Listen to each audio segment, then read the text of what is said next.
एक सच्ची घटना सुनिए। एक संत की। वे एक बार वृंदावन गए, वहाँ कुछ दिन घूमे फिरे, दर्शन किए। जब वापस लौटने का मन किया तो सोचा भगवान को भोग लगाकर कुछ प्रसाद लेता चलूं। संत ने रामदाने के कुछ लड्डू खरीदे, मंदिर गए, प्रसाद चढ़ाया और आश्रम में आकर सो गए। सुबह ट्रेन पकड़नी थी, अगले दिन ट्रेन से चले। सुबह वृंदावन से चली ट्रेन को मुगलसराय स्टेशन तक आने में शाम हो गई। संत ने सोचा कि अभी पटना तक जाने में 3-4 घंटे और लगेंगे। भूख लग रही है, मुगलसराय में ट्रेन आधे घंटे रुकती है।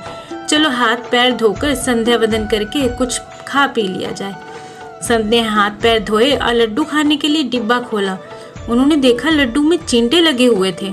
उन्होंने चींटों को हटाकर एक तो लड्डू खा लिए, बाकी बचे लड्डू प्रसाद बांट दूंगा ये सोचकर छोड़ दिए।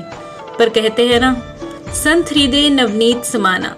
बेचारे को लड्डुओं से अधिक उन चींटों की चिंता सताने लगी। सोचने लगे ये चींटे वृंदावन से इस मिठाई के डिब्बे में आए हैं। बेचारे इतनी दूर तक ट्रेन में मुगलसराय तक आ गए। कितने भाग्यशाली थे, इनका जन्म वृंदावन में हुआ था। अब इतनी दूर से पता नहीं कितने दिन रहेंगे, कितने जन्म लग जाएंगे इनको वापस पहुंचने में। पता नहीं ब्रज की धूल इनको फिर से नसीब होगी भी कि नहीं। मैंने कितना बड़ा पाप कर दिया, इनका वृंदावन छुड़वा दिया। नहीं, मुझे इनको वापस जाना चाहिए। ऐसे ही सवालों में उलझे हुए थे कि तभी संत ने उन चींटों को वापस उसी मिठाई के डिब्बे में सावधानी से रखा और वृंदावन की ट्रेन पकड़ ली। उसी मिठाई की दुकान के पास गए, डिब्बा धरती पर रखा और हाथ जोड़ लिए।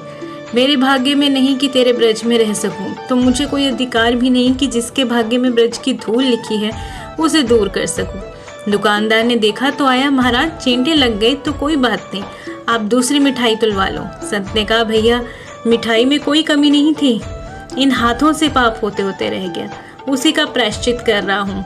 दुकानदार ने जब सारी बात जानी तो उस संत के पैरों के पास बैठ गया, भावुक हो गया। इधर दुकानदार रो रहा था, उधर संत की आंखें गीली हो रही थी। दोस्तों, बात भाव की है, बात उस निर्मल मन की है, बात ब्रज की है, बात वृंदावन की है, बात नटवर नागर और उनकी राधा रानी की है, बात मेरे कृष्ण की राजधानी की है।